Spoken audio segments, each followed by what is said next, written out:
قل هل يستوي الذين يعلمون والذين لا يعلمون إنما يتذكر أولو الألباب.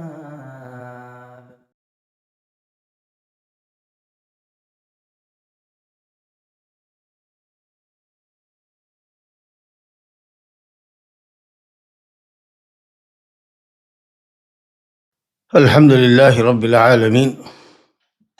والعاقبة للمتقين ولا عدوان إلا على الظالمين والصلاة والسلام على عبد الله ورسوله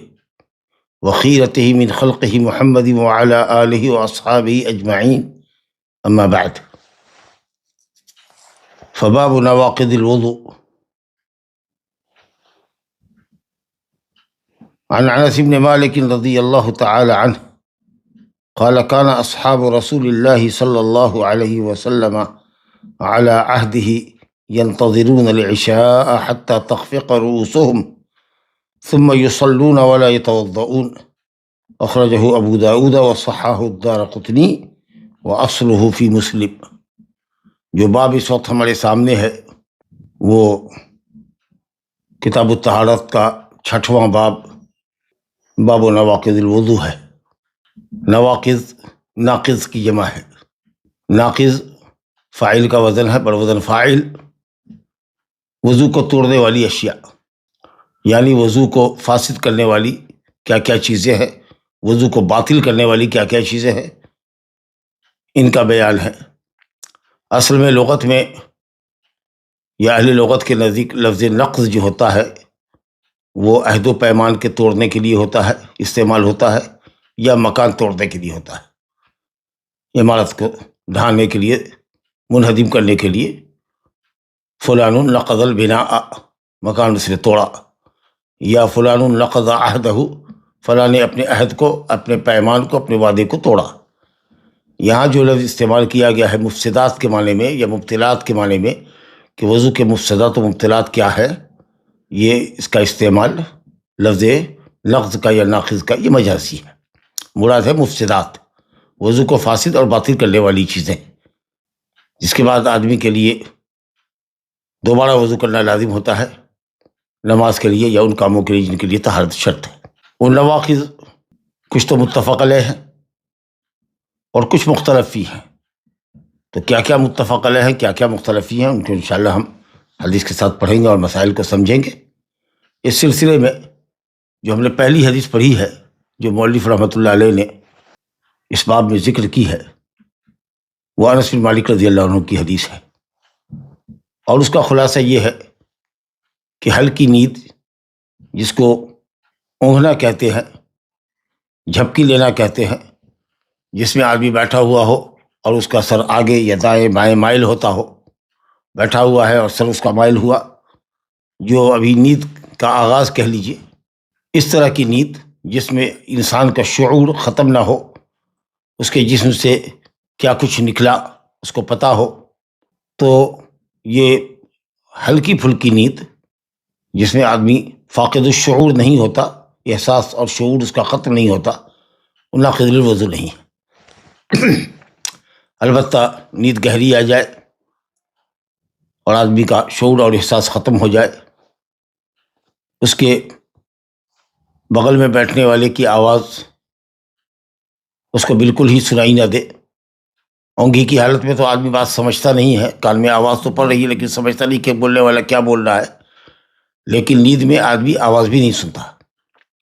تو اگر اس طرح کی نیند ہو تو وہ ناقض الوضو ہے۔ دیکھیے حدیث کا خلاصہ کیا ہے، حدیث سے کیا مستفاد ہوتا ہے، اس کو حدیث کے ساتھ پڑھتے ہیں۔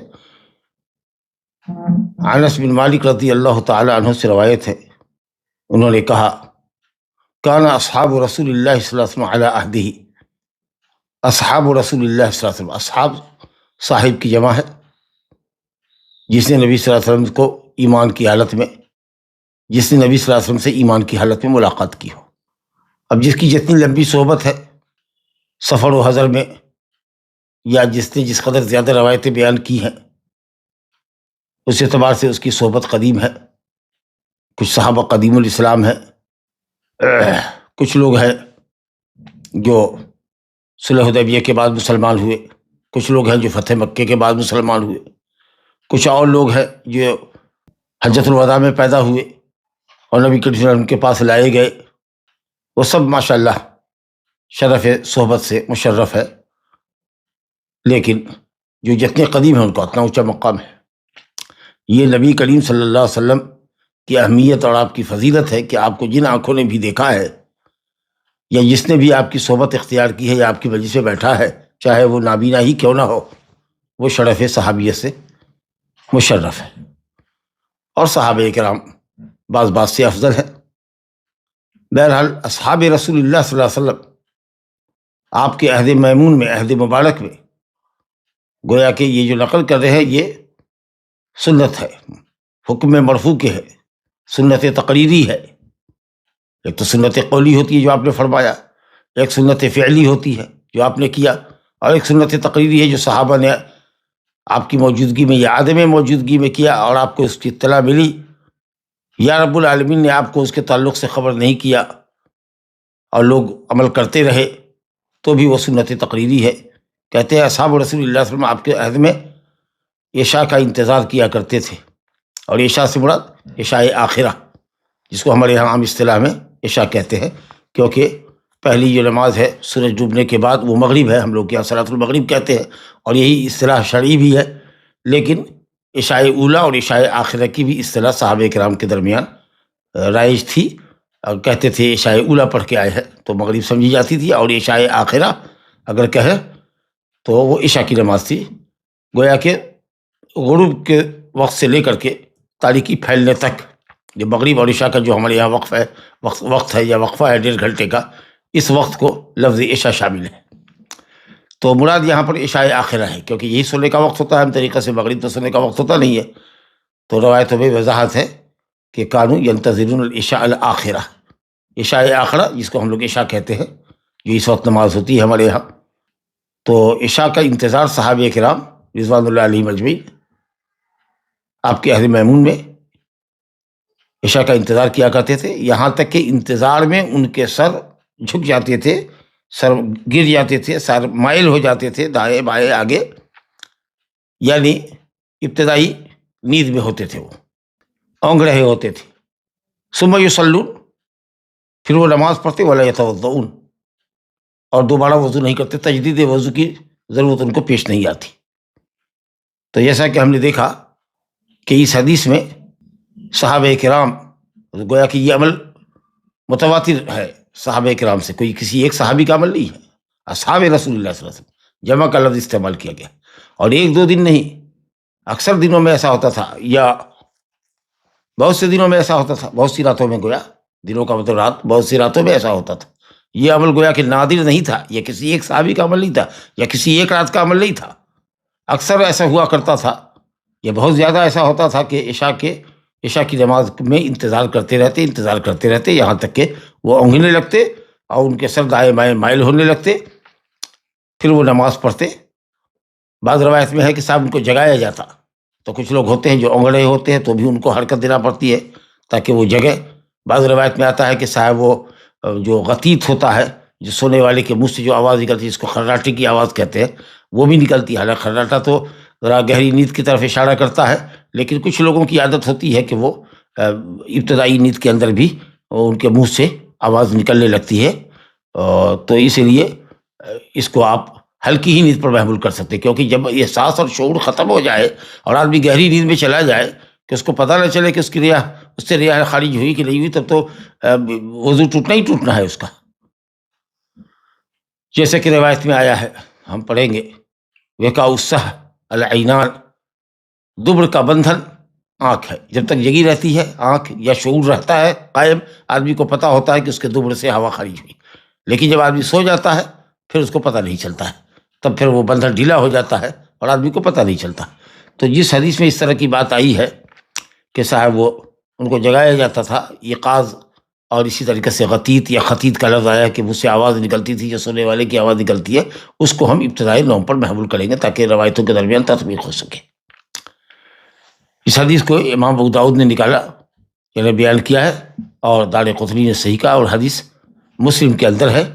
کان اصحاب رسول اللہ صلی اللہ علیہ وسلم ینامون، لفظ ہے مسلم میں ثم یصلون ولا یتوضؤون۔ قتادہ نے حضرت انس سے کہا کہ میں نے انس سے فرماتے ہوئے سنا کہ اصحاب رسول اللہ سو جاتے تھے ینامون، وہی ینامون کا مطلب کہ صاحب تخفض رؤوسہم، ان کے سر مائل ہوتے تھے، یعنی ہلکی نیند میں سوتے تھے۔ ثم یصلون ولا یتوضؤون، تو آپ نے دیکھا کہ اصل تو حدیث یہ اصل میں مسلم کی ہے، لیکن صاحب کتاب کا حسن انتخاب دیکھیے کہ انہوں نے ابو داؤد کے حوالے سے حدیث ذکر کی ہے، کہ کیونکہ اس حدیث کے اندر سونے کا کیا مفہوم ہے، یعنی نیند کا کیا مفہوم ہے، یہاں پر کون سی نیند مراد ہے، اس کو یہ حدیث جو متن میں ہمارے ہے انس بن مالک کی ابو داؤد کے حوالے سے، وہ متعین کرتی ہے کہ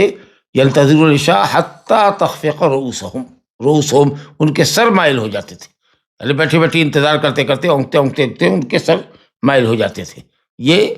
گویا کہ نوم کی وضاحت کر لیے کہ یہ نوم ہلکی ہوا کرتی تھی، یہ کوئی گہری نیند ان کی نہیں ہوا کرتی تھی، تو اسی لیے مؤلف نے اس لفظ کا انتخاب کیا۔ ایسی نیند جس سے شعور زائل ہو جائے وہ نوم یہاں مراد نہیں ہے۔ بہرحال نوم کے سلسلے میں کئی اقوال اہل علم نے ذکر کیا ہے، اس تفصیل میں جزوی تفصیلات ہے اور بہت سی باتیں بے دلیل کی ہے۔ کچھ لوگوں نے تو کہا کہ صاحب نوم مطلق ناقض الوضو ہے، جیسے کہ روایت میں ہم نے پڑھا ہے صفوان بن عسال رضی اللہ عنہ کی حدیث جو المسح علی الخفین میں پڑھا ہے کہ صاحب اگر آدمی موزے پر مسح کرتا ہے تو یمسح المسافر ثلاث ایام ولیالیہن والمقیم یوما ولیلۃ، اور اس کے بعد فرمایا کہ صاحب الا الجنابہ، وہ 3 دن یا 3 رات کی مدت مسح کرتے رہے گا سوائے جنابت کی، کہ اگر جنابت حاصل ہو گئی تو پھر اس کو دوڑانے مدت ہی اپنے موزے کھلنے پڑیں گے، اپنی جوڑب یا اپنے خف کو۔ ولیکن من غائط و بول و نوم، یا من غائط او بول او نوم، پیشاب پخانہ کرتا ہے یا سو جاتا ہے تو وضو اگر ٹوٹ جاتا ہے اس کا اور پھر وہ نماز پڑھنا چاہتا ہے تو پھر اس کو دوبارہ سے وضو کرنا پڑے گا، اور اس صورت میں وہ اپنے پاؤں پر مسح کرے گا، ٹھیک ہے۔ تو گویا کہ مسح علی الخفین حدث اصغر سے، حدث اکبر سے نہیں، جس میں غسل واجب ہوتا ہے، یہ ہم کل پڑھ کے آ چکے ہیں۔ تو وہاں من نوم مطلق آیا ہے، تو یہ حدیث ہمیں بتاتی ہے کہ جو نوم ناقض للوضو ہے وہ نوم ثقیل ہے۔ نوم خفیف ہو، جیسا کہ صحابہ کرام سویا کرتے تھے، اور صحابہ ماشاءاللہ صاحب علم تھے اور بیدار مغز ہوتے تھے، اور وہ نماز میں اس طریقہ سے غفلت کیسے کرتے، انہیں پتہ تھا کہ صاحب کیا چیز ناقض الوضو ہوتی ہے، اور کون سی نیند میں جانے کے بعد ہمارا شعور ختم ہو جاتا ہے کہ ہمارے جسم سے ریا خارج ہوئی ہے اور ہمیں پتہ نہیں چلا۔ تو اس وجہ سے کچھ لوگوں نے کہا کہ مطلق نوم ناقض الوضو ہے، اور کچھ لوگوں نے اس کی کیفیت بتائی کہ ٹیک لگا کے سو رہا ہوا ہو کہ اگر اس کو ہٹایا جائے تو وہ دھب سے گر جائے نیچے۔ کسی نے کہا کہ بھائی وہ سجدے کی حالت کے علاوہ حالت ہو۔ یہ سب اپنے اپنے انداز کی گفتگو ہے اور تانی ہے، کھینچتان ہے دلیلوں کی، لیکن جو صحیح بات ہے وہ یہی ہے کہ مطلق نوم ناقض الوضو نہیں ہے، اور نوم خفیف مطلق نوم ناقض الوضو نہیں ہے، یعنی نوم خفیف ناقض الوضو نہیں ہے۔ ہاں نوم ثقیل، بھاری نیند جس میں آدمی نیند میں غرق ہو جائے، وہ ناقض للوضو ہے۔ لا الہ الا اللہ۔ اب اس میں کوئی فرق نہیں ہے کہ آدمی بیٹھا ہوا ہو، لیٹا ہوا ہو، سجدے کی حالت میں ہو، جس حالت میں بھی ہو، اگر شعور ختم ہو گیا تو اس کا معاملہ ختم ہو گیا۔ تو صفوان بن عسال میں کی حدیث میں جو نوم کا لفظ آیا ہے وہ ہم نے سمجھا کہ نوم سے مراد نوم خفیف ہے نہیں ہے، بلکہ نوم ثقیل وہاں مراد ہے، اور یہاں نوم خفیف مراد ہے۔ گویا نوم ثقیل ناقض للوضو ہے۔ اور یہ بات سمجھ میں آئی کہ نوم بذات خود ناقض للوضو نہیں ہے، بس وہ مظنہ لخروج الحدث لخروج الریح، وہ ایک سبب ہے، ایک ذریعہ ہے ریاح کے خارج ہونے کا۔ اب چونکہ آدمی ہو بھی سکتا ہے کہ نیند میں ہو تو ریاح خارج ہو گئی ہو، یا ممکن ہے کہ خارج نہیں ہو گئی، اس کو پتہ ہی نہیں ہے، تو اس لیے طہارت یقینی ہونی چاہیے، اس لیے اس کو حکم دیا گیا کہ وہ وضو کرے۔ لیکن جب تک شعور باقی ہے اور اونگ رہا ہے، اور اس کو پتہ ہے جھپکی لکھتا ہے، پھر وہ کھلتی ہے اس کی آنکھ اور سنبھلتا ہے، پھر جھپکی لیتا ہے، تو اگر یہ کیفیت ہے اور وہ اٹھتا ہے اور نماز پڑھتا ہے تو اس کا مطلب یہ ہے کہ وہ باوضو ہے، اس کا وضو نہیں ٹوٹا۔ اور خاص کے صحابہ کرام رضوان اللہ علیہم اجمعین جو صاحب علم و فضل تھے، اور ظاہر ہے کہ عشاء کی نماز میں انتظار کرنے والے صحابہ جو تھے وہ بڑے لوگ تھے۔ چلیے صاحب، دوسری جو حدیث ہے یہاں پر ناقض الوضو کے باب میں، وہ ہے دم استحاضہ، بلا شبہ استحاضہ کا خون ناقض الوضو ہے۔ اس سلسلے میں حدیث لائے ہیں عائشہ رضی اللہ عنہا قالت جاءت فاطمۃ بنت ابی حبیش الى النبی صلی اللہ علیہ وسلم فقالت یا رسول اللہ انی امرأۃ استحاض فلا اطہر افادع الصلاۃ قال لا انما ذلك عرق وليس بحیض فاذا اقبلت حیضتك فدعی الصلاۃ واذا ادبرت فاغسلی عنك الدم ثم صلی، متفق علیہ۔ وللبخاری ثم توضئی لكل صلاة واشار مسلم الى انه حذفها عمدا۔ عائشہ رضی اللہ تعالی عنہا فرماتی ہیں کہ فاطمہ بنت ابی حبیش الاسدیہ نبی کریم صلی اللہ علیہ وسلم کی خدمت میں آئی مسئلہ دریافت کرنے کے لیے۔ دوسری خواتین بھی حسب ضرورت نبی صلی اللہ علیہ وسلم کے پاس تشریف لاتی تھی اور مسائل دریافت کرتی تھی، ام سلیم انصاریہ ہے اور اس طریقے سے دوسری صحابیات۔ آنے کے بعد انہوں نے کہا یا رسول اللہ انی امرأۃ استحاض، میں ایک ایسی عورت ہوں جو مستحاضہ ہوتی ہوں، یعنی مجھے دم ہے استحاضہ ہوتا ہے، مجھ کو استحاضہ آتا ہے۔ استحاضہ عورت کے پرائیویٹ پارٹ سے نکلنے والا خون ہے جو ماہواری کے ایام کے علاوہ دنوں میں نکلتا ہے۔ جو پیریڈ کے ایام ہیں ان کے علاوہ دنوں میں خون نکلتا ہے اور اس میں بہاؤ زیادہ ہوتا ہے خون کا۔ تو ان کو مسلسل خونی بیماری تھی، ماہواری کے ایام کے علاوہ بھی ان کا خون جاری رہتا تھا۔ تو یہ کہتی ہیں فلا اطہر، میں پاک نہیں ہو پاتی ہوں، یعنی میرا خون منقطع نہیں ہوتا کہ میں سمجھوں کہ میں پاک ہو گئی، کیونکہ عورتیں سمجھتی ہیں کہ خون آیا تو ناپاکی شروع ہوئی اور جب خون بند ہوگا تو پاکی ہوگی، لیکن یہاں تو کنٹینیو ہے، تو اسی لیے وہ اپنے حساب سے سمجھ رہی ہیں کہ جو طہارت کی علامت ہے وہ تو پائی نہیں گئی، خون تو کنٹینیو ہے، تو میں پاک نہیں رہتی ہوں، تو کیا میں نماز چھوڑ دوں؟ افادع الصلاۃ، آپ نے فرمایا لا، نہیں انما ذلک عرق، چونکہ خطاب عورت کو اس کی کہا کہ وہ تو ایک رگ سے بہنے والا خون ہے، ولیس بحیض، وہ حیض نہیں ہے۔ حیض وہ ہے جو معتاد ایام میں، جو عادت کے ایام میں، جو جس کو پیریڈ کہتے ہیں، جو خاص ایام ہے، ماہواری جس کو کہتے ہیں، جو مخصوص ایام میں آتی ہے۔ اگر کسی عورت کی پہلی تاریخ سے لے کر 6 تاریخ تک یا 7 تاریخ تک عادت ہے یا 5 تاریخ تک عادت ہے، 5 دن لگاتار، تو وہ جو مقررہ ایام میں آئے اور وہ رحم کے اندرونی حصے سے، گہرے حصے سے آتا ہے، اور یہ رحم کے اوپری حصے سے آتا تو شرمگاہ سے یہ فارج سے ہی خارج ہوتا ہے، لیکن رحم کے اندرونی حصے سے خارج ہونے والا جو مادہ ہے، جو کسی قدر گاڑھا ہوتا ہے اور سیاہی مائل ہوتا ہے اور بدبودار ہوتا ہے، وہ حیض ہے۔ اور استحاضہ جو ہے وہ خون ہوتا ہے، جو نارمل خون ہوتا ہے اسی طرح کا۔ تو آپ نے فرمایا کہ نہیں، وہ بیماری کی وجہ سے ہے، ایک رگ کے انفجار کی وجہ سے، پھٹیانے کی وجہ سے، یا اس میں کچھ خراشاتا ہو، جو بھی ہو، اس کو عازل کہتے ہیں عربی میں، رگ بعض روایت میں ہے کہ اس کو عازل یسمى العازل۔ تو یہ بیماری کا خون ہے، یہ حیض نہیں۔ اور آپ نے دونوں خون کا فرق بتایا کہ فَإِذَا أَقْبَلَتْ حَیضَتُکِ کے حیض کا خون تو ناپاک خون ہے، اور حیض میں عورت سے اللہ تعالیٰ نے نماز کو معاف کیا۔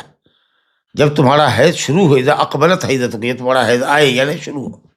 تو نماز چھوڑ دو، فدعی الصلاۃ، نماز چھوڑ دو۔ نماز بلکہ پڑھنا جائز نہیں ہے، روزہ رکھنا جائز نہیں ہے، لیکن روزے کی قضا ہوگی یا قضا کرے گی، رمضان کا روزہ ہے تو، لیکن نماز کی قضا عورتوں سے معاف ہے۔ بہرحال فرمایا کہ نماز چھوڑ دو۔ وَإِذَا أَدْبَرَتْ، اور جب حیض کا خون ختم ہو جائے، ماہواری کے ایام جو تمہارے پیریڈ کے ہیں وہ ختم ہو جائے اور خون مسلسل جاری ہے، تب پھر جس تاریخ میں خون تمہارا بیماری لگنے سے پہلے ختم ہوتا تھا، تو آپ نے فرمایا کہ اس مقررہ دن میں جب پیریڈ ختم ہوتا ہے تو تم اپنا خون دھو، یعنی غسل کرو، فاغسلی عنک الدم، خون دھو یعنی طہارت حاصل کرو، کیونکہ حیض سے پاکی فرض ہے، واجب ہے۔ حتی یطہرن فاذا تطہرن، جب وہ پاک ہو جاتی ہیں تب وہ مرد کے لیے بھی حلال ہوتی ہیں اور ان کے اوپر نماز واجب ہوتی ہے، فرض ہوتی ہے، پھر سے وہ نماز پڑھنا اسٹارٹ کریں گی. تو جب حیض کا خون ختم ہو جائے، پیٹ پھیر لے خون یعنی ختم ہو جائے، فاغسلی عنک الدم، تو جسم سے اور جس کپڑے میں خون لگا ہے اس کپڑے سے خون کو دھو اچھی طریقے سے. تفصیل آئے گی کہ بڑا اہتمام ہونا چاہیے اس کا رگڑنے میں، صاف کرنے میں، اور پھر پورے جسم کو دھونا ہے، غسل کرنا ہے، رگڑ رگڑ کے بدن کو صاف کرنا ہے. فاغسلی عنک الدم، اور پھر صبح صلی، پھر پڑھو، نماز پڑھو. گویا کہ استحاضہ کی حالت میں، استحاضہ کے خون کے بہاؤ کی حالت میں بھی آپ کو نماز پڑھنا ہے. صرف نماز آپ چھوڑیں گی یا آپ کے لیے نماز جائز نہیں ہے پیریڈ کے ایام میں جو حیض کہلاتے ہیں. بخاری شریف میں روایت ہے، ایسی مستحاضہ عورت کے لیے آپ نے فرمایا ثم توضئی لکل صلاۃ، پھر ہر نماز کے لیے وضو کرے. ہر نماز کے لیے، اس کا مطلب یہ کہ نماز کا وقت داخل ہو جانا چاہیے، قبل از دخول وقت وضو جائز نہیں ہوگا. ہر نماز کے لیے وضو کرنا ہوگا، اور ایک وضو سے ایک وقت کی ہی نماز سنن نوافل کے ساتھ وہ پڑھ سکتی ہے. پھر اثر اگر ظہر کے لیے وضو کرتی ہے، ظہر کا وقت آ چکا ہے، اب وہ مسجد کے اذان کا انتظار نہیں کرتی. کہیں پر تو ایک گھنٹہ یا اس سے بھی زیادہ تاخیر کے بعد اذان ہوتی ہے. کہیں ہوتا ہے کہ جیسے ہی وقت ہوتا ہے فوراً اذان دیتے ہیں. عام طریقے سے بہت سی جگہوں پر آدھے گھنٹے کے بعد ظہر کی اذان دیتے ہیں. مثلاً اگر 12 بجے کا وقت ہو گیا تو 12:30 کی اذان ہے. لیکن اگر عورت کا کنفرم ہے کہ نماز کا وقت داخل ہو چکا ہے، احتیاطاً 2-4-5 منٹ کے انتظار کے بعد جو کیلنڈر آتا ہے ہمارے یہاں جو وقت کا ہے، اس کے بعد وہ اذان کا انتظار کیے بغیر بھی وہ نماز پڑھے گی. تو جب نماز کا وقت داخل ہو جائے گا تو وہ نماز پڑھے گی. سنن قبلیہ بھی پھر فرض پڑھے گی، سنن بعدیہ بعد والی سنت بھی پڑھے گی، اگلی سنت بھی پڑھے گی، قرآن کی تلاوت بھی کرے گی. لیکن پھر جب عصر کا وقت آئے گا تو اس کو پھر سے دوبارہ وضو کرنا ہوگا. اب وہ جائے اور پھر اپنے جسم کو، پرائیویٹ پارٹ کو دھوئے، کچھ اس پہ پھر وہ پیڈ وغیرہ لگا کر کے اور اس کو مضبوطی کے ساتھ پہنے تاکہ دوران نماز خون نہ بہے، کپڑے پہ نہ لگے، زانو وغیرہ پہ نہ لگے. جس حصے پہ لگا ہوا اس کو وہ صاف کر لے، کیونکہ بہرحال ہے تو وہ ناپاک ہی خون، تو اس کو دھو لے. اور اس کے بعد اچھی طریقے سے وہ تحفظ کے ساتھ کہ خون کا رساؤ نماز میں بھی اگر ہوتا ہے تو جسم اور کپڑا ملوث نہ ہو، اس کا اہتمام کرے. پھر وہ وضو کرے، عصر کی نماز پڑھے، پھر تلاوت کرتی رہے یہاں تک کہ پھر مغرب کا وقت آئے گا. اس طریقے سے 5 وقت کے لیے اس کو 5 وضو کرنا پڑے گا. یا دوسری شکل یہ ہے کہ ساتھ 2 نمازوں کو اکٹھا کرے اور غسل کرے، غسل کر کے 2 نمازوں کو اکٹھا کرے، ظہر اور عصر کو اکٹھا کرے غسل کر کے. لیکن اس کے مقابلے میں ایسے تو 3 مرتبہ غسل ہو جائے گا یومیہ. اور اگر مرد نے اس کے درمیان میں پھر اس سے مجامعت کر لی ایک یا ایک سے زیادہ مرتبہ، تو اور بھی غسل کی نوبت آ سکتی ہے. وہ کتاب الغسل میں آئے گا مسئلہ، کتاب الحیض میں بھی آئے گا. بہرحال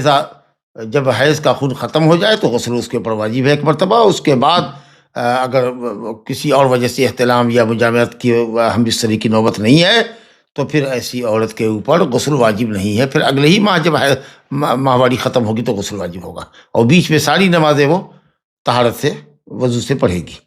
لیکن وضو کرنے سے پہلے محل مخصوص کو دھونا، اور اگر زانو وغیرہ پر لگا ہوا ہے تو اس کو دھونا، کپڑے کے جس حصے پر لگا ہوا ہے اس کو صاف کر لینا، اور اس کے بعد وضو کرنا. یہ ضروری ہے. توضئی لکل صلاۃ، ہر نماز کے لیے وضو کرو. اور امام مسلم نے اس لفظ کو بیان نہیں کیا ہے، قصداً اس کو انہوں نے حذف کیا ہے، کیونکہ اس لفظ کے اضافے کے اندر اختلاف ہے اہل علم کا. لیکن بہرحال صحیح یہ ہے کہ یہ اضافہ حدیث کے اندر ہے اور ثابت ہے، جیسا کہ امر کا صیغہ بتا رہا ہے. ایسا نہیں ہے کہ وہ خاتون اپنے طور پر وضو کرتی تھی ہر نماز کے لیے. اگر ایسا ہوتا تو پھر وہ کہتی کہ اتوضا، لیکن آپ نے کہا تھا توضئی امر کے صیغے کے ساتھ کہ وضو کرو ہر نماز کے لیے. تو کہتے ہیں کہ امام مسلم نے اس کو حذف کیا اس لیے کہ حماد بن زید نے اس کلمے کو بیان کرنے میں تفرد اختیار کیا ہے. حماد نے ہشام سے روایت کی ہے، اور ہشام سے روایت کرنے والے 72 لوگوں میں یہ حماد بن زید نے اس کلمے کا اضافہ کیا ہے. لیکن چونکہ وہ صحیح ہے اور تفرد ان کا صحیح ہے، اس لیے اہل علم نے کہا کہ روایت صحیح ہے. تو مفہوم کیا ہوا، سمجھ میں کیا آیا کہ صاحب ہشام سے کئی لوگوں نے روایت کیا، ائمہ حفاظ نے، لیکن اس میں حماد نے اس لفظ کا اضافہ کیا ہے، اور انشاءاللہ تعالی صحیح ہے یہ. ثم توضئی لکل صلاۃ، اور یہی اصل مقصود بھی ذات ہے حافظ ابن حجر کا، یہ بتانے کے لیے کہ مستحاضہ کے لیے ہر نماز کے لیے وضو کرنا ضروری ہے، اور استحاضہ کا خون ناقض للوضو ہے۔ یہ اصل استنباط تھا باب کا۔ لا الہ الا اللہ۔ اس کے بعد دوسری بات جو ہم نے سمجھا کہ دم حیض کی انقطاع پر غسل واجب ہے، جبکہ اس مستحاضہ عورت کے لیے بوجہ استحاضہ غسل واجب نہیں ہے، لیکن مستحاضہ کے لیے نماز لازم ہے، اور جب نماز وہ پڑھ سکتی ہے تو ایسی عورت کے پاس اس کا شوہر بھی آ سکتا ہے، جائز ہے اس کے لیے۔ تیسری حدیث جو ہمارے سامنے ہے اس باب میں نواقض وضو کے سلسلے میں، تو ہم نے سمجھا کہ ہلکی نیند ناقض الوضو نہیں ہے پہلی حدیث میں، نوم ثقیل گہری نیند جس میں آدمی احساس اور شعور کھو دے ناقض الوضو ہے۔ دوسری حدیث کا خلاصہ یہ ہوا کہ دم استحاضہ ناقض الوضو ہے، وضو کرنا پڑے گا ہر نماز کے لیے، تجدید وضو کرنا ہوگا۔ اور تیسری حدیث ہمارے پاس جو ہے وہ مزی کے سلسلے میں ہے، عن علی بن ابی طالب رضی اللہ تعالی عنہ قال كنت رجلا مذاء فأمرت المقداد بن الأسود أن يسأل النبي صلى الله عليه وسلم فسأله فقال فيه الوضوء، متفق علیہ واللفظ للبخاری۔ علی بن ابی طالب رضی اللہ عنہ ابن عم رسول اللہ صلی اللہ علیہ وسلم، نبی صاحب کے چچا زاد اور آپ کے داماد فاطمہ زہرا کے شوہر علی بن ابی طالب رضی اللہ عنہ حدیث کے راوی ہیں، کہتے ہیں کہ کنت رجلا مذاء، میں کثیر المزج آدمی تھا۔ کثیر المزج، مزج شہوت کی باتیں یا شہوت کے اعمال، ابتدائی جو اعمال ہوتے ہیں بوس و کنار وغیرہ، عورت کو کی تقبیل اور لمس کے وقت جو پتلا سفید اور کسی قدر وہ سلپری پانی لذیذ جس کے اندر وہ پھیلتا ہے وہ تیزی سے اور مسلسل نکلتا رہتا ہے، جس کے نکلنے سے آدمی کو کمزوری لاحق نہیں ہوتی، جیسا کہ منی نکلنے کے بعد آدمی ٹھنڈا پڑ جاتا ہے، اس کی شہوت کمزور ہو جاتی ہے، اس طرح کی کیفیت نہیں ہوتی ہے۔ تو مزی وہی ہے جو ابتدائی شہوت کے وقت میں، چاہے شہوانی باتیں ہوں یا شہوانی اعمال ہوں، آدمی مرد بیوی سے بوس و کنار کرے، اس وقت جو سفید رقیق پانی، پتلا پانی، سفید پانی نکلتا ہے، پھسلواں پانی، سلپری، تو وہ مرد عورت دونوں کو نکلتے ہیں وہ پانی، تو اگر وہ فرج خارج پہ آ جائے یا مرد کے ذکر سے وہ باہر آ جاتا ہے تو اور کپڑے پہ لگ جاتا ہے تو وہ نجس ہے، اور آدمی کا وضو ٹوٹ جائے گا۔ خلاصہ یہ کہ آدمی کا وضو ٹوٹ جائے گا، پھر وہ جا کر کے اپنے ذکر کو دھوئے، اور جس کپڑے پہ وہ مادہ لگا ہوا ہے اس کپڑے کو وہ چھیٹا، پانی کا چھیٹا مار کرے، اس کو دھونا نہیں ہے، پانی پر چھیٹا مار دینا، تھوڑا جیسے پانی پر، جیسے بچے کے پیشاب کے اوپر پانی کا چھیٹا مارتے ہیں اسی طریقے سے۔ تو کنت رجلا مذاء، کہتے ہیں کہ میں کثیر المزی تھا، اس کا مطلب یہ ہے کہ میاں بیوی میں بہت الفت تھی، اور اکثر بیشتر گھر میں داخل ہوئے تو یہ صورتحال پیش آتی تھی کہ مزید خارج ہو جاتی تھی۔ کہتے ہیں کہ مذاکرہ ہوا اپنے دوستوں کے درمیان، اپنے ساتھیوں کے درمیان، انہوں نے گفتگو کی، وہاں پر حضرت عمار بن یاسر بھی تھے اور مقداد بن اسود بھی تھے، حضرت علی بھی تھے۔ گفتگو جب چل پڑی مزی کے سلسلے میں تو انہوں نے کہا کہ مجھ کو مزی بہت آتی ہے، تو میں نے اس سلسلے میں مقداد بن اسود کو حکم دیا کہ وہ نبی صلی اللہ علیہ وسلم سے دریافت کرے مسئلہ، تو انہوں نے دریافت کیا، اور آپ نے کہا کہ مزی میں وضو واجب ہوتا ہے، یا مزی کے سبب وضو واجب ہوتا ہے، یعنی وضو ٹوٹ جاتا ہے۔ اس کا مطلب یہ ہوا کہ مزی کا خروج مرد اور عورت سے وضو کے لیے ناقض ہے۔ اب ایسی صورت میں کیا کرنا ہوگا؟ شرمگاہ دھونی ہوگی، اور پھر جس حصے پر لگا ہے کپڑا یا زانو وغیرہ کے اوپر، اس پر صرف پانی کا چھیٹا مار دیں یا تر ہاتھ سے اس کو پوچھ دیں، اور اس کے بعد پھر باقاعدہ وضو کریں، اس کے بعد نماز پڑھیں۔ غسل واجب نہیں ہوتا، وضو واجب ہوتا ہے، تو مزید ناقض الوضو ہے۔ الحمدللہ یہ مسئلہ واضح ہو گیا۔ اب اس سلسلے میں یہ سوچنا ہے، یہ سمجھنا ہے کہ روایت میں آتا ہے، سنن کی روایتیں ہیں، کہیں پر یہ آتا ہے کہ صاحب میں نے خود نبی صلی اللہ علیہ وسلم سے دریافت کیا، اور کہیں یہ آتا ہے کہ صاحب عمار نے دریافت کیا، تو اور یہاں یہ ہے کہ صاحب مقداد بن اسود کو میں نے حکم دیا۔ گفتگو چلی تو اہل علم نے تطبیق یہ دیا کہ حضرت عمار کو کہا تھا، تو عمار سے جواب لانے میں تاخیر ہوئی، تو انہوں نے مقداد بن اسود کو کہا، یا یہ ہے کہ صاحب کہا عمار کو، لیکن اس کام کو عمار کے جگہ پر مقداد نے انجام دے دیا، اور جا کر کے دریافت کر لیا. تو یہ تطبیق ہوئی. اور وہ جو روایت ہے کہ اس میں ہے کہ میں نے دریافت کیا، تو وہ میں نے دریافت کرنے کا مطلب یہ ہے کہ میں نے حکم دیا. عامر میں تھا، حکم دینے والا، دریافت کرنے کے لیے مسئلہ دریافت کرنے کا حکم دینے والا میں تھا، کیونکہ روایت میں واضح ہے کہ میں نے ان لوگوں سے یہ کہا کہ میں خود دریافت نہیں کر سکتا ہوں، لمکان ابرتی یا لمکان فاطمہ تھا، فاطمہ ہماری زوجیت میں ہے، اور نبی کریم صلی اللہ علیہ وسلم سے یہ سوال کرنا جو استمتاع، بیوی سے استمتاع، لطف اندوز ہونے یا اس سے بغل گیر ہونے اور اس کے نتیجے میں مزی کے خروج کی جو بات ہے، ظاہر بات ہے کہ یہ آدمی، یہ بات ایک داماد اپنے سسر کے سامنے یا اپنے بیوی کے بھائی کے سامنے یا خود اپنے بیٹوں کے سامنے، بیٹی کے سامنے اس طرح کی باتیں کرنے میں شرماتا ہے. تو یہ نیچرلی حیا ہے. کہا فاستحی منہ، میں سوال کرنے سے نبی صلی اللہ علیہ وسلم سے حیا کھاتا ہوں، اور مجھے حیا لگتی ہے لمکان ابرتہی، کیونکہ آپ کی بیٹی ہماری زوجیت میں ہے، اس لیے تم لوگ دریافت کرو. تو چنانچہ حضرت مقداد بن اسود نے مسئلے کا حل دریافت کیا، اور نبی صلی اللہ علیہ وسلم نے فرمایا کہ یہ اس میں وضو واجب ہے. تو ہم نے سمجھا، تو یہاں پر صرف وضو کا مسئلہ لے کر کے آئے ہیں، ذکر دھونے وغیرہ کی بات نہیں کرنی ہے، کیونکہ یہ نقض وضو کو ثابت کرنا چاہ رہے ہیں، جبکہ ہم ازالہ نجاست کے باب میں پڑھ چکے ہیں کہ مزی کے لیے ذکر کو دھونا پڑے گا. تو ذکر یا فرج کا پورا حصہ دھونا پڑے گا. صرف بعض لوگوں نے کہا کہ صرف وہ محل جہاں سے وہ مادہ خارج ہوتا ہے صرف اس حصے کو دھوئیں، لیکن چونکہ کہا کہ وہ بہت تیزی سے وہ مادہ پھیلتا ہے تو اسی لیے آپ نے ذکر کہا ہے، صرف راس ذکر نہیں کہا ہے، اغسل ذکر کا، لہذا پورے عضو تناسل، آلے تناسل کو دھونا پڑے گا، اور جہاں تک وہ کپڑے میں پھیل گیا ہے اس کو. بلکہ روایت ہے سنن وغیرہ کے اندر کہ آپ نے کہا اغسل ذکر کا وانثیک، اس میں آدمی دھوئے اپنے ذکر کو اور دونوں خصیے کو بھی دھوئے. تو اہل علم نے کہا کہ دونوں خصیے کو بھی دھونا چاہیے، سمجھا، کیونکہ وہ پانی پھیلتا ہے. اور پھر دوسرا ایک فائدہ یہ ہے کہ ٹھنڈا پانی اگر خصیے کو لگتا ہے تو اس کی وجہ سے اس کا جو مادے کا جو خروج ہوتا ہے، مزی کے نکلنے کا جو ایک سلسلہ ہوتا ہے، وہ سلسلہ منقطع ہو جاتا ہے. تو اس طریقے سے صحیح یہ ہے کہ پورے آلے تناسل کو دھونا ہے مرد کو، اور اسی کے ساتھ ساتھ اپنے وہ اسکروٹم کو بھی، خصیے کو بھی دھوئے. ذاک المزی دریافت کیا گیا. عبداللہ بن سعد رضی اللہ عنہ کی روایت ہے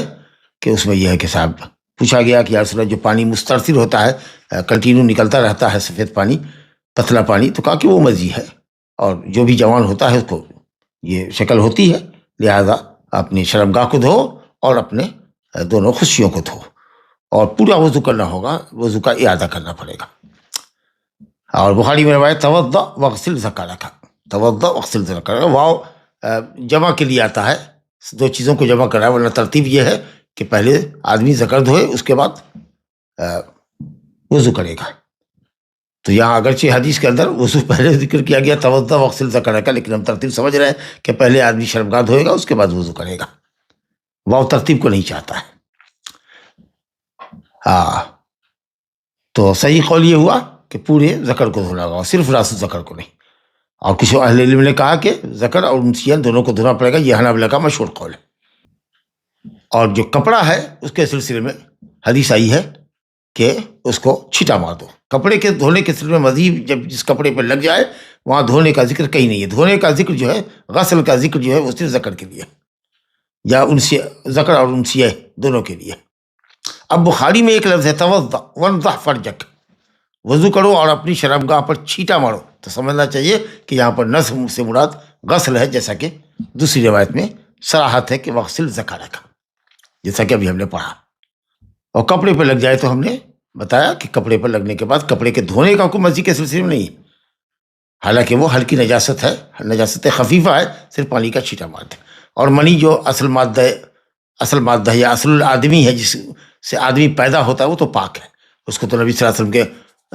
زوجہ مطہرہ عائشہ کہتی ہے کہ ناخن سے کھرچ دیتی تھی، جھاڑ دیا، اس میں نماز پڑھتی تھی. اور اگر گیلی ہوئی تو کبھی دھو دیا، کبھی پوچھ دیا، اور سوکھی ہے تو کھرچ دیا، دھونے کی بھی ضرورت محسوس نہیں کرتی تھی. تو صرف من باب تنظیف اس کو اگر صاف کر لے تو کر لے، ورنہ اگر مادہ اگر لگا ہوا بھی ہے تو انشاءاللہ تعالیٰ وہ پاک مادہ ہے. لیکن منی کے نکلنے کے بعد غسل واجب ہوتا ہے، جبکہ مزی میں کپڑا کو پر چھینٹا مارنا ہے، عزو تناسل کو اور اس کے ساتھ اگر دونوں خصیوں کو دھو لے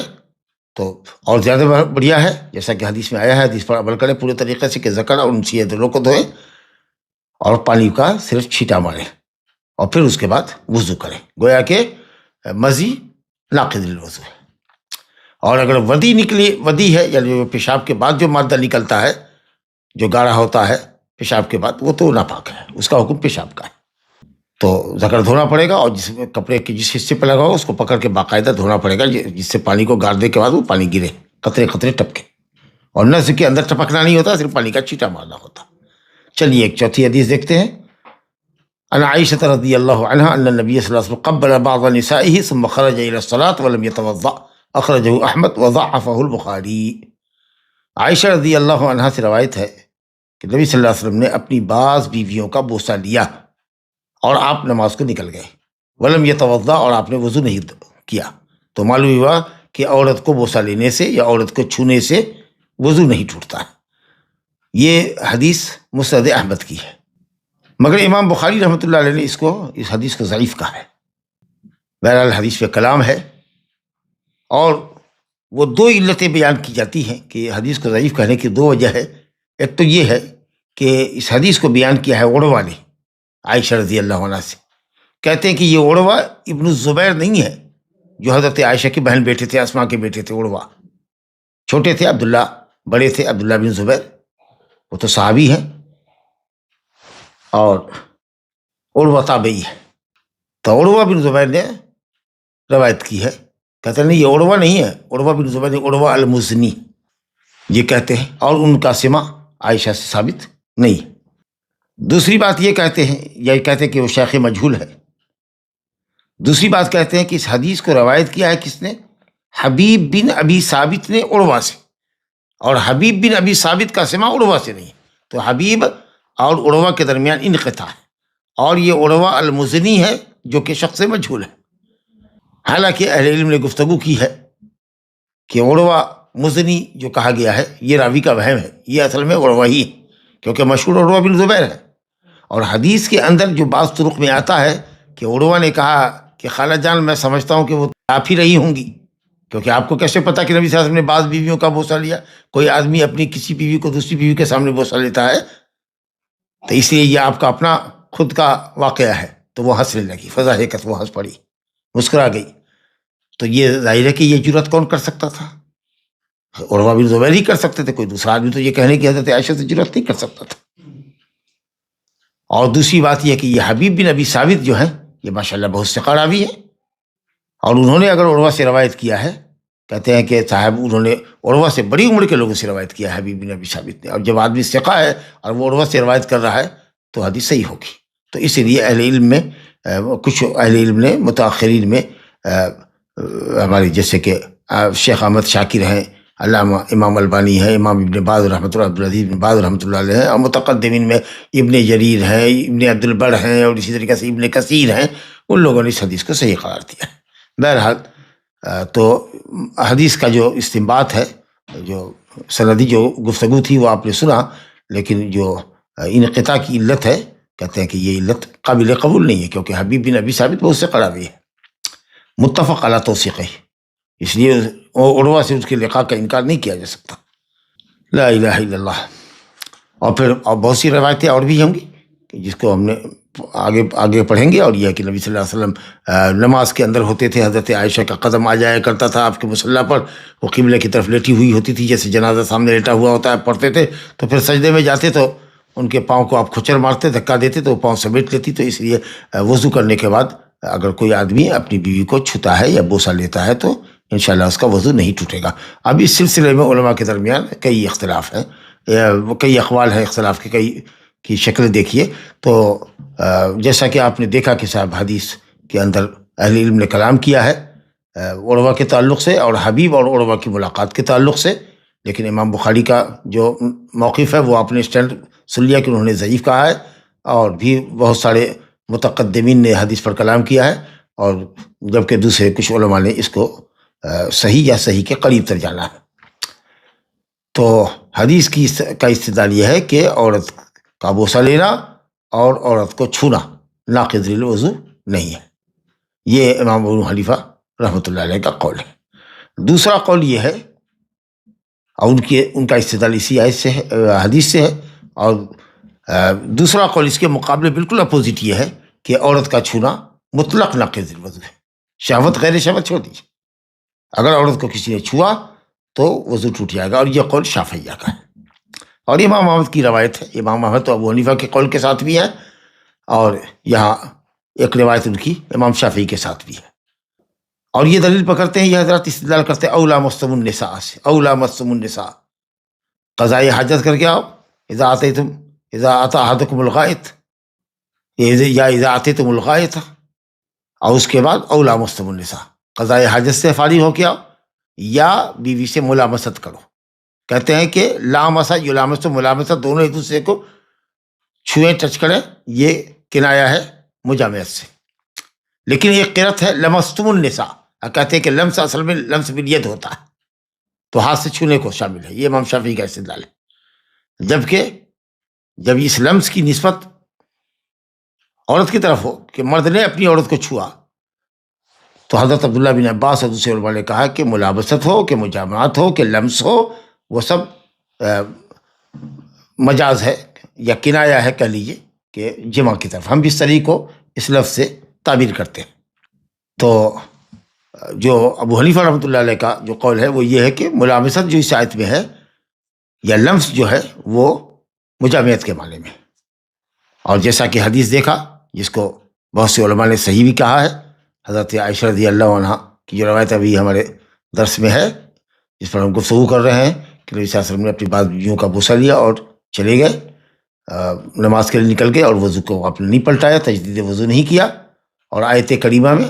لامستم النساء میں ملامست سے مراد مجامعت ہے۔ اور تیسرا قول اس سلسلے میں تفصیل کا ہے کہ اگر شہوت سے چھوا تو وضو ٹوٹ جائے گا، اور اگر شہوت سے نہیں چھوا ہے تو وضو نہیں ٹوٹے گا، اور یہ قول امام مالک کا ہے اور حنابلہ کا ہے، مشہور قول حنابلہ کا یہی ہے، مفتبع قول، ان کے یہاں جو مذہب کا قول ہے وہ یہی قول ہے۔ تو گویا کہ عورت کو چھوئے آدمی، شہوت سے چھوئے کہ بے شہوت سے چھوئے، حنفیہ کے نزدیک وضو نہیں ٹوٹے گا، شوافی کے نزدیک شہوت سے چھوئے کہ بے شہوت کے چھوئے، چھوا، ٹچ ہوئی عورت، بس وضو کیا۔ اور ظاہر ہے کہ اس قول میں بڑا حرج ہے، بہت حرج ہے، آدمی گھر میں آتا ہے، کبھی بیوی کا ہاتھ اس نے پکڑ لیا، کبھی جسم کے کسی اور حصے کو چھو دیا، کبھی اس نے بوسہ لے لیا، تو اب اس طریقے سے، یا پھر مان لیجیے کہ طواف اور مطاف کے اندر آدمی کتنی مرتبہ عورت کے جسم سے ٹچ کرے گا اور وہ وضو کرتا چلا جائے گا، بہت حرج عظیم پیدا ہوگا کہ اگر مطلق لفظ کا فتویٰ دیا جائے، عورت کے چھونے کو مطلق ناقض الوضو قرار دیا جائے۔ اور تیسرا قول تفصیل کا ہے کہ شہوت اور غیر شہوت، اور یہ لوگ کہتے ہیں کہ نبی کریم صلی اللہ علیہ وسلم جو نماز کی حالت میں حضرت عائشہ کے قدم کو ہٹاتے تھے یا اس پر کھوچر مارتے تھے اور وہ پاؤں سمیٹ لیتی تھی، یا آپ صلی اللہ علیہ وسلم سجدے میں تھے، انہوں نے بستر پر ٹٹولا، آپ کو نہیں پایا تو وہ اٹھی تو آپ کو دیکھا کہ مصلی پر ہے، ان کا ہاتھ آپ کے قدم پر پڑا یا قدم ہی ہے آپ کے دونوں قدم پر پڑا، تو ظاہر ہے کہ نماز کے اندر کوئی بیوی کو چھوئے یا بیوی اس پر ہاتھ ڈالے تو وہ شہوت نہیں ہوتی ہے، لہذا اس لمس کو یا آپ کے کھوچر لگانے کو کہ وہ پاؤں سمیٹے ہیں اور مصلی خالی ہو آپ کے سجدے کی جگہ، اس کو ہم محمول کریں گے جب وہ بلا شہوت ہو، اور شہوت کے ساتھ ہو تو پھر وضو کو توڑ دیں گے۔ لیکن انشاءاللہ تعالیٰ راجح قول یہ ہے، شہوت بے شہوت کی کوئی بات نہیں ہے، صحیح قول یہ ہے کہ عورت کا چھونا ناقض الوضو نہیں ہے، ولو کان بالشہوہ، اگرچہ آدمی شہوت سے چھوئے بوسہ لے، جب تک کہ کوئی مادہ اس کے جسم سے خارج نہ ہو، اگر مزید نکل جاتی ہے مرد کی یا مرد عورت دونوں کی تو پھر وضو ٹوٹے گا، جیسا کہ ہم مزید کا مسئلہ پڑھ کے آ چکے ہیں۔ تو انشاءاللہ تعالیٰ صحیح قول یہی ہے کہ عورت کا چھونا یا تقبیل، بوسہ لینا، یہ ناقض الوضو نہیں ہے جب تک کہ کوئی مادہ مزی خارج نہ ہو۔ مزی یا مز بسکون الذال یا مزی بکسر الدال، لیکن فصیح لغت ہے المزج بسکون الدال۔ آگے روایت دیکھیے، عن ابی ہریرہ رضی اللہ تعالی عنہ قال قال رسول اللہ صلی اللہ علیہ وسلم اذا وجد احدکم فی بطنه شیئا فاشکل علیہ اخرج منه شیء ام لا فلا یخرجن من المسجد حتى يسمع صوتا او یجد ریحا، اخرجہ مسلم۔ ابو ہریرہ رضی اللہ عنہ سے روایت ہے، فرماتے ہیں کہ رسول اللہ صلی اللہ علیہ وسلم نے فرمایا، جب تم میں کا کوئی اپنے پیٹ میں کچھ پائے، یعنی پیٹ میں گڑگڑاہٹ ہو، ہوا پیٹ کے اندر ناچ رہی ہے اور آنت سے ایک طرح کی آواز اس کو نکل رہی ہے، اور معاملہ اس کے اوپر مشکل ہو جائے یا وہ شک میں پڑ جائے اور اپنے کو وہ مشکل میں پڑا ہوا محسوس کرے، معاملہ اس پر ملتبس ہو جائے اور وہ شک میں پڑ جائے کہ معلوم نہیں یہ چیز ناقض للوضو ہے یا نہیں ہے، معاملہ اس کے اوپر گٹمٹ ہو جائے، التباس علی، التباس میں گٹمٹ ہو جائے، کچھ سمجھ میں نہیں آ رہا کہ کیا ہوا یا کیا کرے، تو آپ صلی اللہ علیہ وسلم نے بالکل ایک ضابطہ، بہت واضح ضابطہ بتایا۔ اب اس پر معاملہ مشکل ہوا کہ کیا اس سے کوئی چیز نکلی ہے یا نہیں، تو آپ نے ایک ہی بات بہت صاف ستھرے انداز پہ فرما دی، فلا یخرجن من المسجد، ایسا شخص جو محسوس کرتا ہے کہ اس کے پیٹ میں ریح ناچ رہی ہے، ایک طرح کی گڑگڑاہٹ ہے، آواز ہے، آنت سے نکل رہی ہے، وہ سن رہا ہے، تو وہ مسجد سے ہرگز نہ نکلے جب تک کہ آواز نہ سنے یا بدبو نہ پائے۔ تو جب تک کہ آواز، کیونکہ ریاح کے خروج کی علامت یہی تو ہے کہ اگر ریاح خارج ہوگی، دوبر سے نکلے گی اگر ریاح، تو پھر آواز کے ساتھ نکلے گی، یا پھر اگر وہ بغیر صوت نکلتی ہے تو اس کے اندر بدبو پائی جائے گی۔ اور اگر کوئی میڈیکلی کوئی پرابلم ہے جس کی وجہ سے نہ آواز نکل سکتی ہے نہ ہی وہ بو محسوس کر سکتا ہے، لیکن اس کو اپنے آپ میں یقین ہے، اس کی جو کیفیت ہے اسے وہ سمجھ رہا ہے کہ ہاں ریاح خارج ہوئی ہے، تو پھر وہ اس پر عمل کرے۔ لیکن بہرحال شک میں ابھی وہ پڑا ہوا ہے کہ صاحب ہوا خارج ہوئی کہ نہیں ہوئی، خارج ہوئی کہ نہیں ہوئی، اور یقین ہے کہ وہ باوضو ہے، طہارت پر ہے، تو یہیں سے اہل علم نے ایک اصول اخذ کیا ہے کہ الیقین لا یزول بالشک، یقین شک کی وجہ سے ظاہر نہیں ہوتا ہے، یقین کو یقین ہی ظاہر کرے گا۔ آپ باوضو ہیں، یہ یقین ہے، تو جب تک کہ وضو کا ٹوٹنا یقینی نہ ہو جائے اس وقت تک آپ شک میں مبتلا نہ ہو اور شیطان کو اپنے اوپر حاوی نہ ہونے دیں۔ تو یہ ایک بنیادی اصولی قاعدہ معلوم ہوا کہ حدث ہونے کے شک کی وجہ سے آدمی اپنے وضو کو دوبارہ نہ کرے، یا یہ شک ناقض للوضو نہیں ہے جب تک کہ وضو کا ٹوٹنا یقینی نہ ہو جائے، مزید خارج ہو، جیسا کہ آپ نے سنا، یا لنگی ہاتھ سے اپنے شرمگاہ کو چھوئے، جیسا کہ مسئلہ آئے گا۔ تو خلاصہ یہ ہوا کہ آدمی وسوسے کے پیچھے نہ جائے، یہ بہت لا علاج بیماری ہے، جو آدمی وسوسے کا شکار ہو جاتا ہے نا، وہ وسوسہ اس کو بہت پریشان کرتا رہتا ہے، اور آدمی بہت زیادہ حرج اور مشقت میں اپنے آپ کو پاتا ہے۔ تو ریح ہر چند کے ناقض الوضو ہے، لیکن اس کے لیے ایک ضابطہ ہے کہ جب تک کہ وہ آواز نہ پائے اور یا بدبو نہ پائے، دو شکلیں ہوتی ہیں، اس وقت تک آدمی کو اپنے وضو کے تئیں شک میں مبتلا نہیں ہونا چاہیے۔ اور ایک حدیث اور ہے ہمارے سامنے، وہ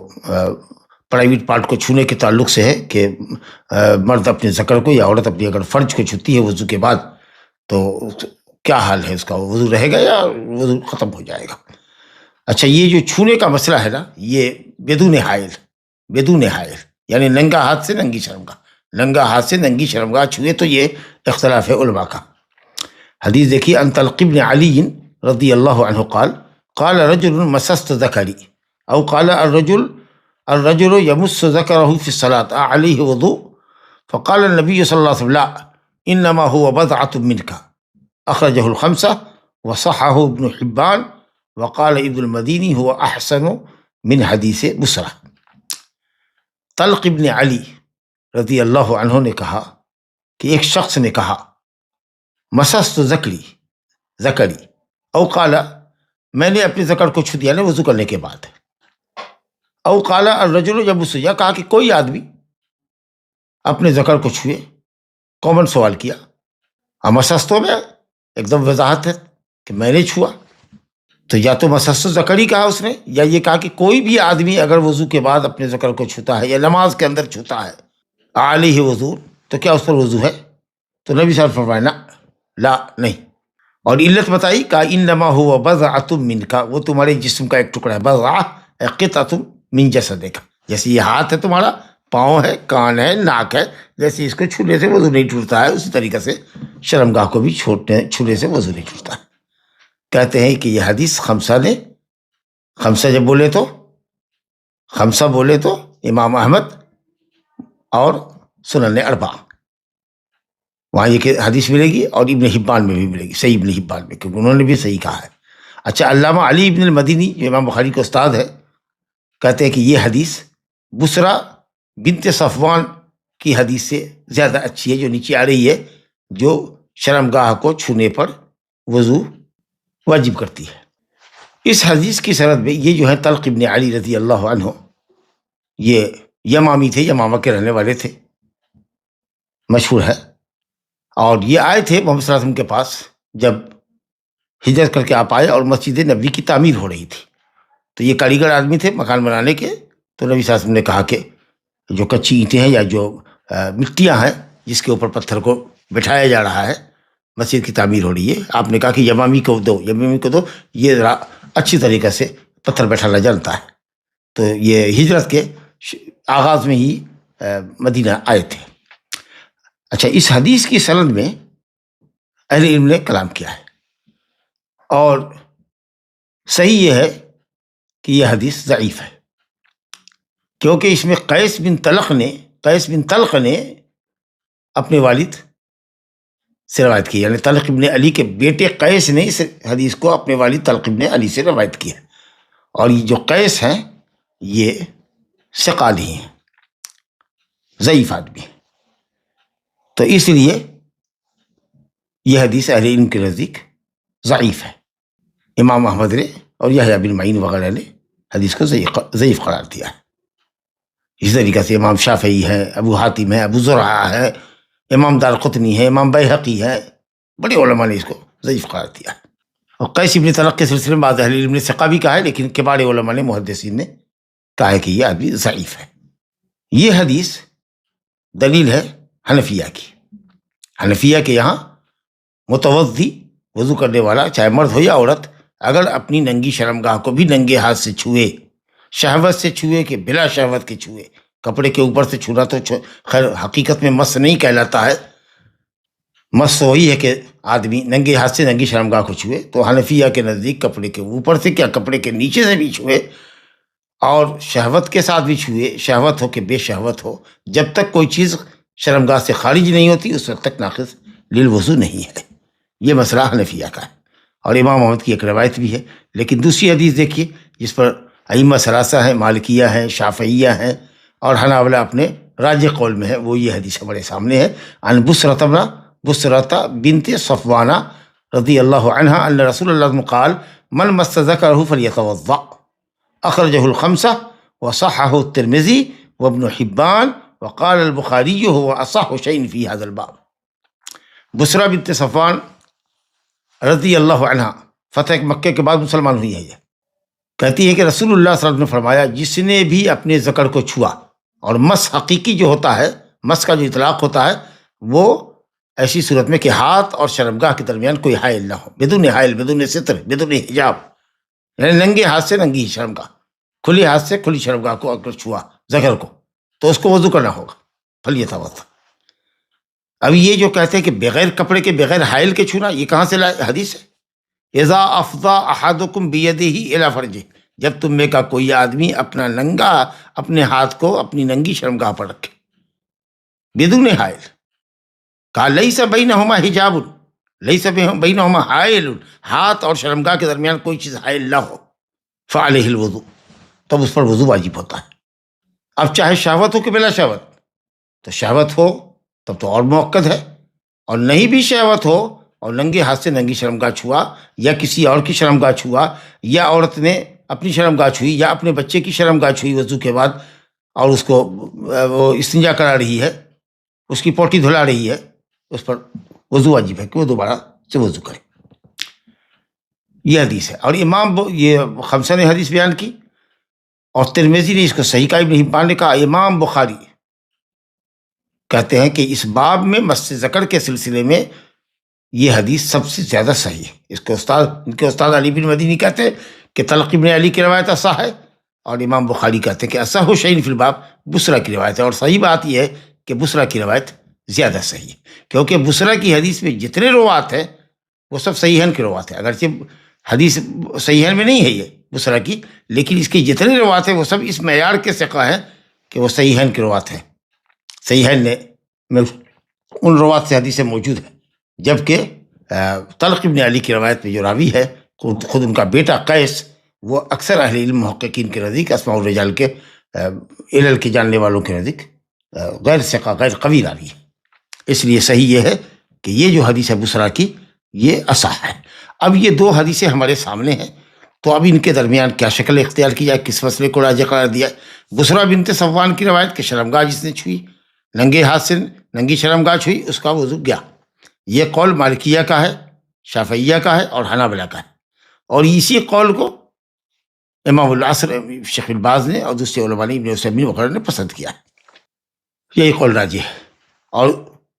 تب دونوں حدیث کے درمیان جو تعارض ہے، اس کی تطبیق کی کیا شکل ہوگی؟ تو کچھ لوگوں نے یہ کہا کہ طلق ابن علی کی روایت منسوخ ہے، کیونکہ وہ آئے تھے ابتدائی ہجرت میں. اب بسرا روایت کر رہی ہیں کہ وضو ٹوٹ جائے گا شرمگاہ چھونے سے وضو کے بعد. یہ فتح مکہ کے بعد ہجرت کر کے آئی ہے، مسلمان ہو کے آئی ہے، لہذا ان کی روایت زمانے کے اعتبار سے متأخر ہے اور طلق ابن علی کی روایت متقدم ہے. اور متأخر متقدم کو منسوخ کرتا ہے. حالانکہ یہ اہل اصول نے اس پر گفتگو کی ہے کہ یہ ضروری نہیں ہے کہ اگر کوئی بعد میں مسلمان ہوتا ہے تو جو روایت کر رہا ہے وہ بعد ہی میں اس نے سنا ہو سکتا ہے کہ اس نے کسی قدیم الاسلام صحابی سے روایت سنی ہو. اس لیے یہ کوئی بہت بڑی بنیاد نہیں ہے جب تک کہ تاریخ متعین نہ ہو. اب پھر یہ ہے کہ نسخ کی ضرورت کیا ہے جب جمع تطبیق کی شکل ہو سکتی ہے. تو اب جمع تطبیق کی شکل بھی اہل علم نے کی ہے. تو ایک تو جو جن لوگوں نے کہا ہے کہ وضو ٹوٹنے سے، اور وہ جمہور علماء ہے کہ ناقض للوضو ہے شرمگاہ کا چھونا، انہوں نے طلق ابن علی کی روایت کا ایک جواب یہ دیا کہ صاحب وہ حدیث منسوخ ہے. سندی گفتگو آپ سمجھ چکے ہیں کہ قیس متکلم فی راوی ہے، بلکہ کبار علماء کے نزدیک، محدثین کے نزدیک وہ آدمی ضعیف راوی ہے. اور دوسرے کچھ علماء نے یہ کہا کہ بھئی منسوخ ماننے کی ضرورت نہیں ہے، ترجیح کر دو. اور ترجیح میں یہ ہے کہ بسرا کی روایت طلق ابن علی کی روایت سے راجح ہے سندی اعتبار سے، جیسا کہ آپ نے سنا. اور کچھ لوگوں نے یہ کہا کہ صاحب ترجیح کے ساتھ ساتھ انہوں نے کہا کہ ایسا کرتے ہیں کہ جمع کر دیتے ہیں دونوں روایت کو، دونوں روایت پر عمل ہو جائے گا. یہ کہیں کہ صاحب بسرا کی روایت کو استحباب پر محمول کرے کہ اگر کسی نے ننگی شرمگاہ چھوئی ہے تو اس کے لیے مستحب یہ ہے کہ وہ وضو کرے، اور اگر شہوت پر آ گئی ہے چھونے کے بعد تو پھر واجب ہے کہ وہ وضو کرے. یہ علامہ ابن عثیمین کہتے ہیں اور اسی مسئلے کی وہ نمائندگی کرتے ہیں. اور بلکہ امام مالک رحمۃ اللہ علیہ اور امام احمد کے نزدیک بھی یہ ہے کہ ان سے پوچھا گیا کہ کیا مس ذکر سے وضو ہوگا تو لازم ہے، تو انہوں نے کہا استحبہ ولا اوجبہ. ایک قول یہ بھی ہے کہ میں مستحب سمجھتا ہوں، واجب نہیں سمجھتا. تو ایک تطبیق یہ ہے کہ صاحب اس کو حدیث بسرا کو استحباب پر محمول کر لیا جائے اور طلق ابن علی کی روایت کو جواز پر محمول کر لیا جائے. اب دوسری تو یہ ہے کہ پھر آپ یہ کہہ لیجئے کہ بسرا کی روایت کو شہوت پر چھونے سے محمول کیا جائے، اور طلق ابن علی کی روایت کو کہ ما ہوا الا بضعۃ منک، وہ نہیں ہے مگر تمہارے جسم کا ایک ٹکڑا. تو ظاہر ہے کہ جسم کے ٹکڑے کو ناک کان وغیرہ کو چھونے میں شہوت نہیں آتی ہے. تو اگر اس طریقہ سے کوئی ذکر کو چھوتا ہے، جیسے کہ وہ کان کو چھوڑا ہے، ہاتھ کو چھوڑا ہے، تب تو ناقض الوضو نہیں ہے. لیکن اگر شہوت آتی ہے تو پھر وضو واجب ہوگا. تو یہ تطبیق کی شکل ہے کہ اگر شہوت سے چھوتا ہے تو واجب، اور بلا شہوت کے چھوتا ہے تو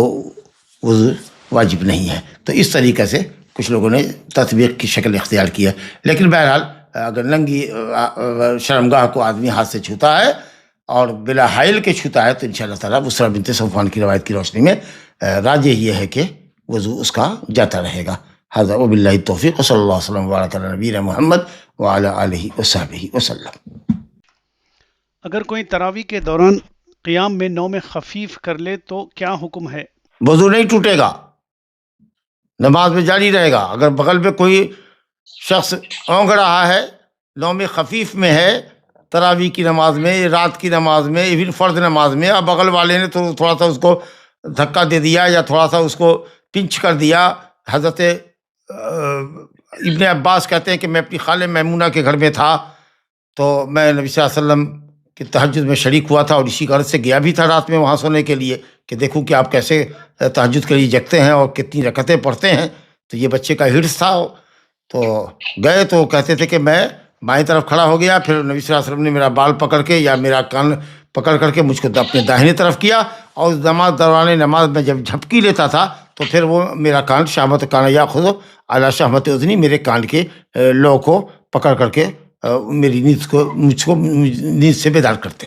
تو اگر اس طرح کی کوئی کسی کو جھپکی آ جاتی ہے نماز کی حالت میں تو اس کا وضو نہیں جائے گا. مزی نکلنے کے بعد اگر شرمگاہ دھو لے اور کپڑے پہ چھینٹا مار کے اس کے بعد وضو کر کے نماز پڑھے، اور نماز میں یہ فیل ہو کہ شرمگاہ سے کچھ نکلا اور اپنے کپڑے میں ایک دو بوند کچھ پائے پائے جائے تو کیا حکم ہے؟ جائے نکلے، پھر سے شرمگاہ کو دھوئے، پھر اس جگہ پر چھینٹا مارے اور وضو کر کے دوبارہ سے نماز پلٹائے۔ اگر مزی کا احساس ہوا اس نے دھو لیا، لیکن وہ چونکہ ابھی مادہ نکل چکا تھا، پھر وہ اگر مادہ خارج ہو گیا ہے تو پھر سے اس کو وضو پلٹانا پڑے گا اور پڑھی ہوئی نماز اس کی دہرانی پڑے گی۔ اس کو جا کے شرمگاہ کو دھوئے، پورے ذکر کو، یہ یاد رکھا جائے، صرف اس حصے کو نہیں جہاں سے وہ خارج ہوا ہے، ذکر کا، یغسل ذکر کا، پورے عضو تناسل کو دھوئے گا، بلکہ اس کے ساتھ انسیہ دونوں اسکروٹم کو بھی دھوئے گا جی، اور اس کے بعد پھر اسے وضو کرے گا، کپڑے کے جس حصے پر لگا ہوا ہے اس کے اوپر پانی کا چھینٹا مار دے، پھر دوبارہ سے وضو کرے۔ ایک آدمی جس کو سردی کے دنوں میں پانی کا استعمال سے سردی زکام ہو جاتا ہے، وہ سو جائے اور اس کو احتلام ہو جائے تو اس کے لیے غسل ضروری ہے کیا، یا پھر وہ وضو کر لے تو کافی ہوگا؟ غسل جس کو احتلام ہو جائے، غسل سے سردی زکام الرجی ہے تو الرجی کی دوا کھائے، پانی کو گرم کر کے وہ غسل کرے۔ اگر وہ گرم پانی بھی اس کو نقصان کرتا ہے تو شرمگاہ کو دھو لے گرم پانی سے، نیم گرم پانی سے، اس کے بعد تیمم کر کے نماز پڑھ لے، دن چڑھنے کے بعد وہ غسل کر لے۔ اگر گرم پانی بھی نقصان دہ ہو اور ڈاکٹر نے منع کیا ہو کہ پانی کو بالکل ہی نہیں چھونا ہے، تب ایسی صورت میں لا یکلف اللہ نفسا الا وسعها، شرمگاہ کو دھو لے اور اس کے بعد تیمم سے نماز پڑھ لے۔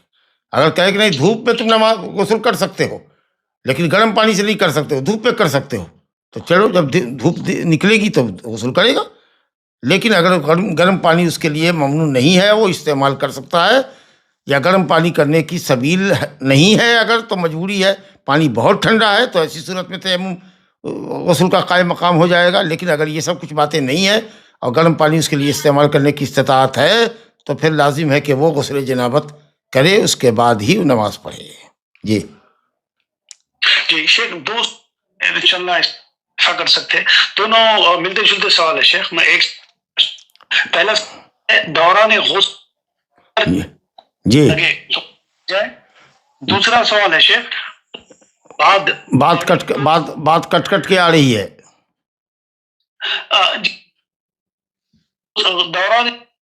دوران غسل میں سمجھتا ہوں، دوران غسل اگر کسی نے اپنے جسم کے اوپر یا کسی کا ہاتھ اگر جسم کے اوپر چلا گیا، یہ مطلب ہے کیا؟ جی ہاں، تو اگر کسی نے شرمگاہ وغیرہ دھو لینے کے بعد صاف ستھرا کر لینے کے بعد باقاعدہ نماز کے وضو کی طرح وضو کیا، اس کی نیت ہے کہ اس وضو کے ساتھ وہ نماز پڑھ لے گا، تو پھر وہ اگر غسل کرتا ہے غیر ارادی طور پر اگر اس کا ہاتھ چلا گیا تب تو کوئی حرج نہیں، لیکن اگر بالقصد اس نے شرمگاہ کو پر ہاتھ ڈالا ہے تو پھر ابھی آپ نے سنا کہ ننگی شرمگاہ کو ہاتھ سے چھونا بغیر کسی حائل کے، بغیر کسی کپڑے کے وضو کو توڑ دیتا ہے، تو پھر اس کو وضو کرنا پڑے گا۔ تو اس لیے احتیاط سے غسل کرے مرد عورت، کہ وضو کر لینے کے بعد اگر وہ اسی وضو سے نماز پڑھنا ہے تو پھر ننگی شرمگاہ کو اپنے ہاتھ سے نہ چھوئے، اگر چھوتا ہے تو وضو جاتا رہے گا۔ دوران غسل غیر ارادتاً اگر شرمگاہ کو ہاتھ لگ جائے تو کیا وضو پھر سے کرنا ہوگا؟ ارے اگر ہاتھ خود اگر پرائیویٹ پارٹ کو غیر ارادی طرف پر لٹ گیا ہے تو کہا نا کہ اس سے کوئی حرج نہیں ہے، کیونکہ اس میں ارادہ شامل نہیں ہے، لیکن اگر ارادے کے ساتھ اسے شرمگاہ پر ہاتھ ڈالی ہے تو اس کا وضو جاتا رہے گا۔